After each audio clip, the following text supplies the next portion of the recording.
السلام علیکم۔ میرا نام ڈاکٹر صبیہ بلوچ ہے اور میں بلوچ یکجہتی کمیٹی کی مرکزی رہنما ہوں۔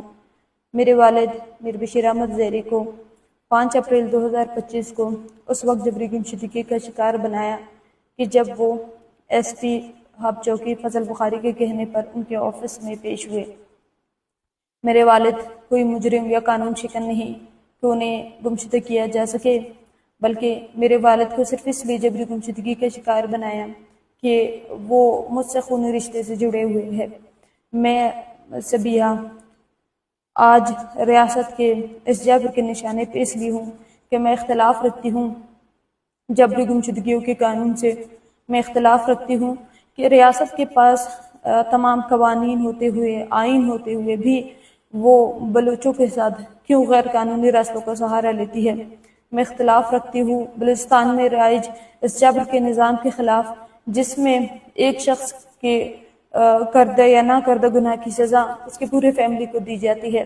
میں اختلاف رکھتی ہوں کہ بلوچستان میں جس طرح جبری گمشدگیاں، ہراسانیاں اور بلیک میلنگ کے قانون استعمال کیا جاتا ہے سیاسی افراد کو خاموش کرنے کے لیے یا ان افراد کو خاموش رکھنے کے لیے جو اختلاف رائے رکھتے ہیں، میں ان تمام چیزوں کے خلاف ہوں۔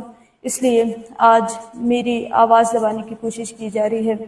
میرے ساتھیوں کو پچھلے 4 مہینوں سے زیادہ کا عرصہ گزر چکا ہے کہ وہ قید ہے اور ان کو ان کی قید کے لیے تمام لاقانونیت کے راستے استعمال کیے جا رہے ہیں اور مجھے توڑنے کے لیے، مجھے خاموش کرنے کے لیے میرے والد کو جبری گمشدگی کا شکار بنایا گیا ہے۔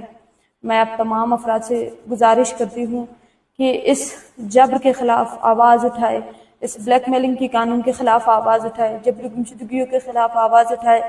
ہم سب جو ذی شعور افراد ہیں، آج ہو سکتا ہے کہ آپ حکومت کے ساتھ ہو سکتا ہے کہ آپ دائیں بازو سے تعلق رکھتے ہو، مگر آپ یہ نہ بھولیں کہ جو نظام آج جبری گمشدگیوں کو حق سمجھ کر کسی کو بھی خاموش کرنے کے لیے استعمال ہو رہی ہے، وہ نظام کل آپ کے خلاف استعمال نہیں ہوگی۔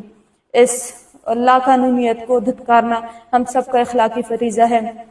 29 جولائی کو رات 8 بجے سے لے کر 12 بجے تک میرے والد کے بازیابی کے لیے ایک ٹویٹر کیمپین استعمال کیا جائے گا۔ آپ سب سے گزارش کرتی ہوں کہ اس میں پارٹیسپیٹ کر کے جبری گمشدگی کے خلاف آواز بلند کریں۔ شکریہ۔